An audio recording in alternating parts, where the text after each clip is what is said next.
అదేంటది? ఆ చూపేంటి? ఎప్పుడు ఆడదాని ముఖం చూడనట్టు. ఎవరు నువ్వు నాయనా? అన్నయ్య.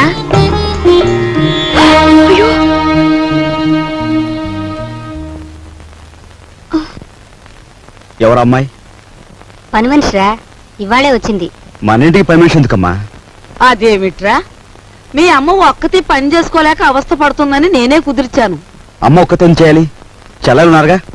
ఇదేమో చదువుకుంటోందా? సరస్వతికి 4 రోజుల్లో పెళ్లి చూపులు. సరస్వతికి పెళ్లి చూపులా? ఏమిట్రా నీ ఆశ్చర్యం నువ్వును? అది కాదు నాయనమ్మా, ఇంతవరకు అత్తయ్యకి వస్తున్న కట్టం తాలూకా డబ్బు ఇవ్వలేదు. ఇప్పుడు దీని డబ్బు ఎక్కడి నుంచి తీసుకొస్తాం? ఆ విషయాలన్నీ నీకెందుకురా? అప్పో సప్పో చేసి నా తిప్పల్నే పడతాను. అప్పు చేసి పెళ్లి చేసేంత అవసరం ఇప్పుడు ఏమొచ్చింది? ఒరే, డబ్బున్నప్పుడే నిన్ను చదివించొచ్చులేని మీ నాన్న అనుకునుంటే నీకు అసలు చదువు వచ్చేదేనా? పిల్లకాకేం తెలుసు ఉండేలు దెబ్బని వాడి వితండవాదంతో ఏంలే నాయనా. నువ్వెక్కడో చోట అప్పో సప్పో చేసి ఈ శుభకార్యం కాస్త చేసి వెళ్ళు. చూసావా వాడికి ఎంత కోపమో చూసావా? వీడికే గనక ఆ మహారాజు బుద్ధి వచ్చుంటే ఈ పాటికి 2 జిల్లాలకు కలెక్టర్ అయ్యేవాడు.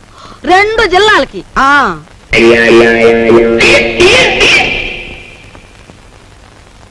అన్నయ్య, కాఫీ. సరస్వతి, అలా కూర్చో. నీకో విషయం చెప్పానుందమ్మా, కానీ ఎలా చెప్పాలో ఏమిటో. చూడన్నయ్య, మన ఇంట్లో దేనికైనా తిరగబడి చెప్పే ధైర్యం నీకొక్కడికే ఉంది. నువ్వు చెప్పలేకపోవడం ఏమిటన్నయ్య? ఎప్పుడో పెళ్ళైన అత్తయ్యకు మనం కట్నం ఇవ్వలేకపోయాం. ఇప్పుడు నాన్న నీ పెళ్లి తలపెడుతున్నాడు. ఈ పెళ్లికి డబ్బు ఎక్కడి నుంచి తీసుకొచ్చి ఇవ్వగలడు? మరేం లేదమ్మా, నాకు పెళ్ళొద్దని నువ్వు తిరగబడాలి. ఈ భయాలతోనే మనందరం నాన్నగారి బాధ్యతని పెంచేస్తున్నాం. మనం ఎదిరించి ఓ నిర్ణయం తీసుకోకపోతే అవి పరిష్కారం కావు.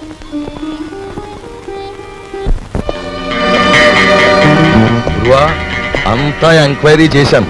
ఆఫీసరు 9వ గంట కొట్టేటప్పటికి హాల్లోకి వస్తాడంట. ఆ తర్వాత వాడి స్థానంలోకి నువ్వు వెడతావు.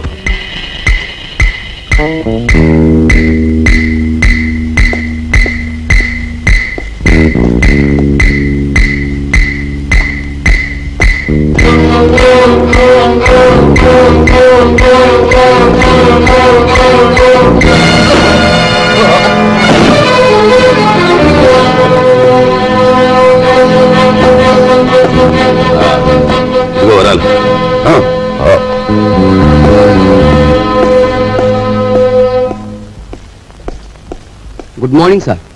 Good morning. ఎవరు నువ్వు? అదేమిటి సార్, నేను మీ అకౌంటెంట్ నరసింహరావు సార్. మీ ఆఫీసులోనే పనిచేస్తున్నా. ఏమిటి పని? రేపు ఆఫీసులో జీతాలు కదండి, 6000కి చెక్ రాసుకొచ్చాను. మీరు సంతకం పెడితే బ్యాంక్ వెళ్ళి డ్రా చేసి తీసుకొస్తాను. ఇక నుంచి చెక్కులు గిక్కులు ఏమొద్దు. రేపు ఆఫీస్లో క్యాష్ ఇచ్చేస్తాను. క్యాష్ ఎంత? 6000 సార్. ఆఫీస్కి వెళ్దాం. వచ్చే సొమ్ములో అప్పుడే 6000 ఆమదం.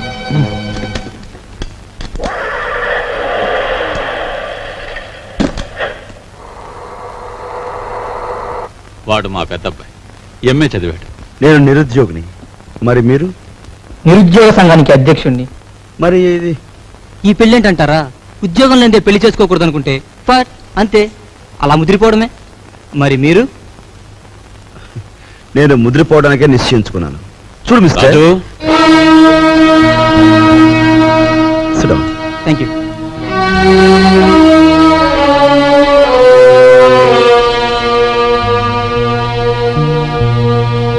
లలిత,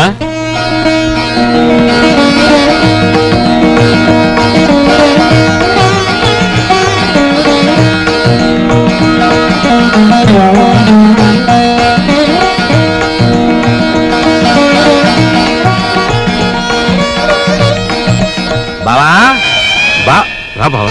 ఇదేనా రావడం? హాల్ అంతా ప్రేక్షకులతో నిండిపోయింది. కొంప తీసి సరస్వతికి ఏమన్నా పెళ్లి చూపులా? అవును బావా. బాగుంది. మొదటి సినిమా రిలీజ్ కాకుండా రెండో సినిమాకి ముహూర్తం పెట్టేట వెనకటి గౌడ నీలంటాడే. అది కాదు బావా. ఏది కాదు? ఇప్పటికి నా పెళ్ళై 5 సంవత్సరాల 3 నెలల 2 రోజులు అయింది.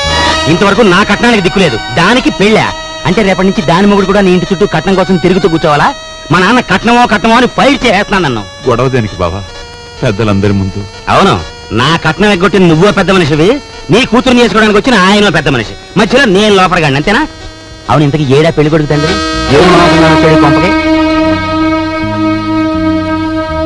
ఏంటి నీ గొడవ? నాకు అర్థం కదా అసలు. టైం ఇస్తే నీ కట్నం బాకీ తీర్చేస్తాను.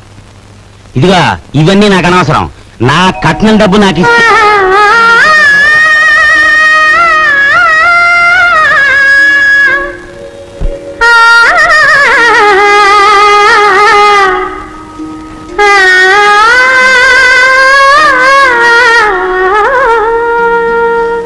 అయ్యా, మీ అమ్మాయి మాకు బాగా నచ్చింది. మేము అడిగిన కట్నం డబ్బు ఇచ్చేట్టయితే మీ అమ్మాయిని మా అబ్బాయికి చేసుకోవడానికి మాకేం అభ్యంతరం లేదు. ముందుగా డబ్బేదో ఏర్పాటు చేయండి. ఏమన్నా బాలేవారే, డబ్బు ఏర్పాటు చేసి ముందు నా బాకీ తీర్చమనండి, ఆ తర్వాతే మీ అబ్బాయి పెళ్ళి. అమ్మా అయ్యా, వారు సెలవిచ్చినట్టే కానివ్వండి. నమస్కారం, పదరా. రా బావా, నా బాకీ తీరే వరకు నేను ఇక్కడి నుంచి కదలను. నీ ఇంట్లో ఏ శుభకార్యం జరగనివ్వను.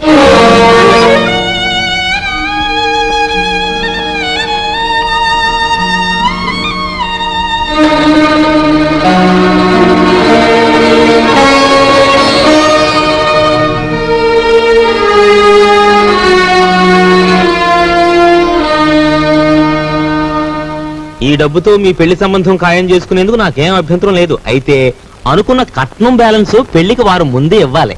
ఇవ్వలేదనుకోండి, ఈ పెళ్లి జరగదంటాడు మా నాన్న. మిగిలిన సొమ్ము లగ్నానికి వారం ముందే ఇస్తా. శుభం, వెళ్ళి ఏర్పాట్లు చేసుకోండి. అలాగే, వస్తానండి.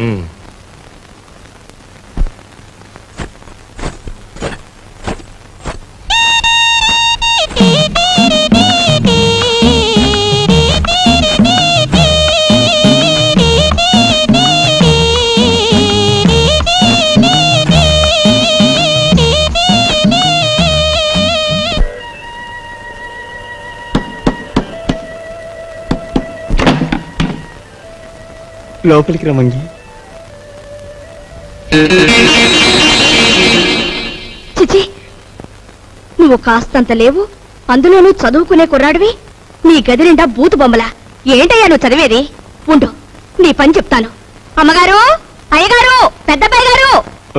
మంగి మంగి, ఇంకెప్పుడన్నా పిచ్చి పిచ్చి వేషాలేస్తూ నా వంక చూసావో జాగ్రత్త. ఇక నుంచి నీ గది నువ్వే ఊడ్చి పాచి పోగు చీపురు అటువైపు పడే. లేదు అమ్మగారు? వద్దు, నా గది నేనే ఊడ్చుకుంటాను.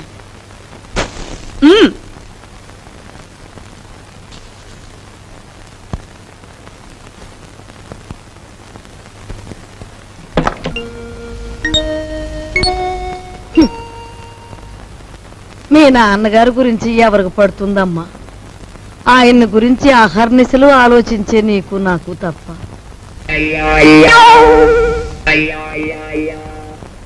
అమ్మాయి సావిత్రి వచ్చిందిగా, ఏం వండుతున్నా? పప్పులు చేసి చాలే, ఆడబిడ్డ ఇంటికి వస్తే పులుస్తోనూ చారుతోనూ అన్నం పెడతావా? నా తల్లికి నేతిగారులంటే ఇష్టం, అవి చెయ్యి. ఆగండి ఆగండి, అక్కయ్య వంట చేస్తోంది కదా అని సున్నుండ్లు గారెలు చేయమంటే ఆవిడకి ఎంత ఇబ్బంది ఆలోచించారా? పర్వాలేదు బాబు, ఇదో శ్రమ. నాకు తెలుసు అక్కయ్య, నీకు భూదేవుకున్నంత ఓపుకుందని. అయినా నేను ఎప్పుడైనా నాకు సేమియా పాయసం అంటే మహా ఇష్టం అని చెప్పానా? చెప్పను. పులిహోర అంటే ప్రాణం లేచి వస్తుందని చెప్పానా? చెప్పను. ఆయన అసలే మొహాట మనిషి వదిన, నోరు విడిచి ఏదీ చెప్పరు. ఆ అబ్బాయి చెప్పకపోయినా ఈ ఇంటికి అల్లుడుగా వచ్చాక ఆ మాత్రం చేసి పెట్టాలని దానికి మాత్రం తెలీదు. అలా చెయ్యమ్మా. అలాగే అత్తయ్య.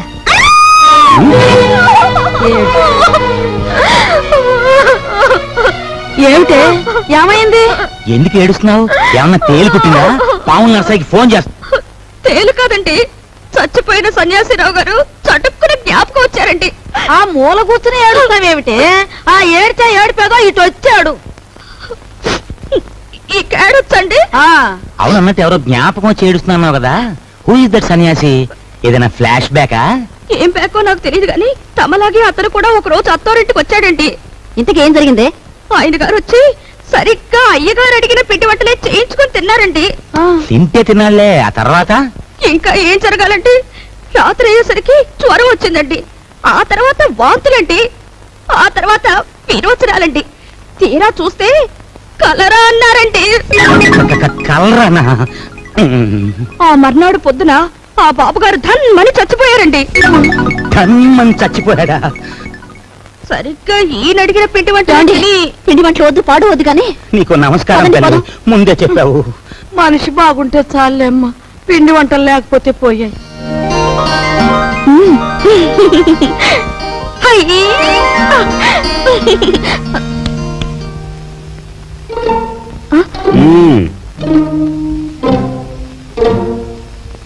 నైస్.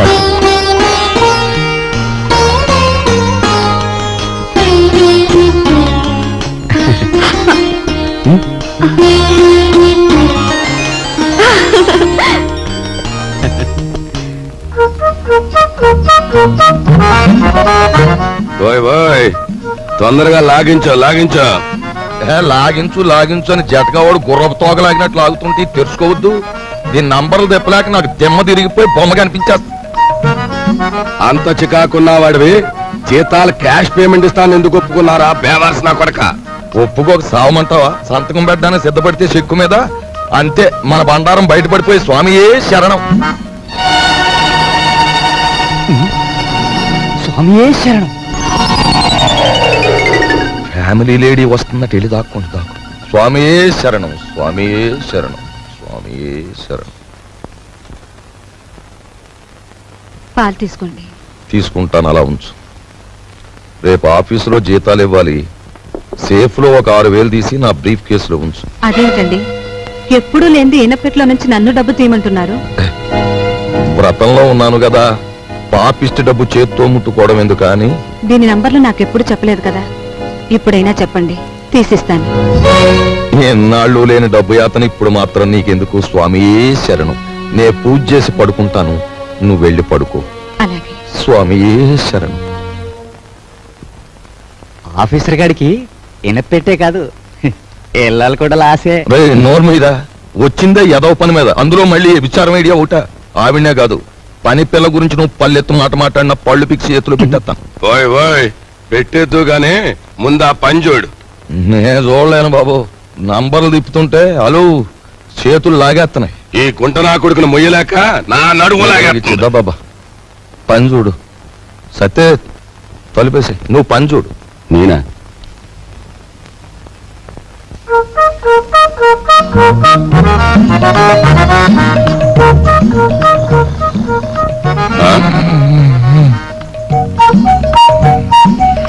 అమ్మ నా కొడక వచ్చిందా? అలు ఒరే ఒరే, గాడిది వాండ్రించినట్టు నువ్వు కొరకెట్టు తొంగుంటే నా బుర్ర ఏమన్నా పని చేయాలంటావా? కోప్పడ గురువా. అలు ఆఫీసర్ గారికి గురకెట్టే అలవాటు ఉంది. ఇప్పుడు మనం గురకెట్టలేదనుకో ఫ్యామిలీ లేడీకి అనుమానం వచ్చేస్తుంది. పని చూడరా, పని చూడు. కర్మరావు, నిన్ను పనిలో పెట్టి నేను చేయాల్సి వస్తుంది.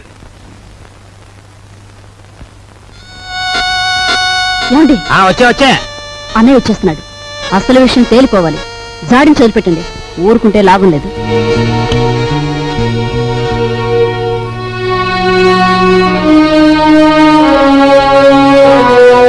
బావా, నా బాకీ తీర్చడం కోసం నువ్వు పడుతున్న బాధలు చూస్తుంటే అన్న మాట నిలబెట్టుకునేందుకు అష్టకష్టాలు పడ్డ హరిశ్చంద్రుడు జ్ఞాపకం వస్తున్నాడు నాకు.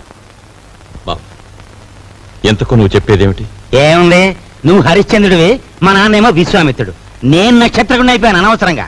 ఇదిగో ఇదంతా నాకు అనవసరం. నువ్వు మార్వాడి దగ్గరికి వెళ్ళి అర్జెంటుగా అప్పు చేసి. పుట్టిన ప్రతి చోట అప్పు చేశాను బాబు. నీ ప్రయత్నాలన్నీ ఫ్లాప్ అయ్యాయి కాబట్టి ఓ సూపర్ హిట్ ఐడియా చెప్తాను. ఏమిటి? దీనికి ఆడియన్స్ అంతా కావాలి. అత్తయ్య, అక్కయ్య, నా ఓన్ వైఫ్ సావిత్రి, ఓయ్ మేనల్లుడు, ఆడియన్స్ మొత్తం వచ్చేయండి.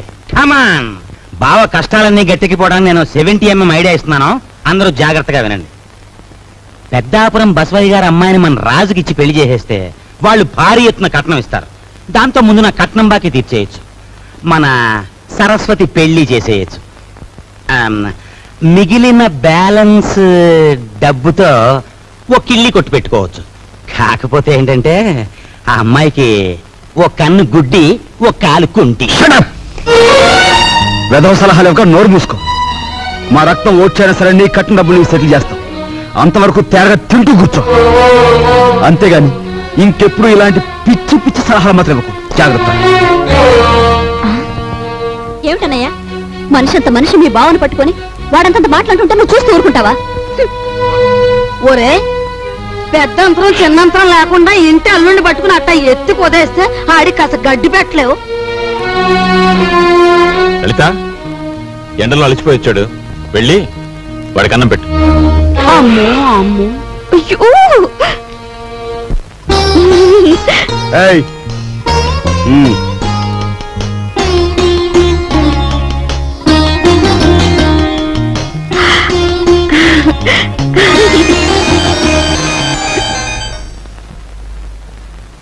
ఏమండి మీ ఎలకలతో పనే ఉందండి. వాళ్ళు ఇంత అవమానించిన తర్వాత ఇంకా ఇక్కడ ఎందుకండి? పదండి పోదాం. ఈ అవమానం నా ఒక్కడిది కాదు, ఆంధ్ర సీడెడ్ నైజాం ఏరియాల్లో అత్తవారిళ్లలో సెటిల్ అయిపోయిన అల్లుళ్ళందరిదీను. అసలు నన్ను అవమానించిన రాజుగాడు కాదే, మీ అన్నయ్య. ద్రౌపదీదేవి చీరల్ని దుశ్శాసనుడు లాగాడు, కానీ తప్పు వాడిది కాదు, వాడికి ఆర్డర్ వేసిన దుర్యోధనుడిది. మీ అన్నయ్య ఒక్క మాట కూడా మాడకుండా చూస్తూ ఊరుకుంటాడా? మీ అన్నయ్య నా కట్నం బాకీ తీర్చేసినా సరే నేను ఇక్కడి నుంచి కదలను. నా కక్ష తీరే వరకు ఇక్కడే ఉంటాను. ఇక మీదట విశ్వామిత్రుడు నేనే, నక్షత్రకుడు నేనే. తాళం తిప్పితే వచ్చి ఈయన పెట్లు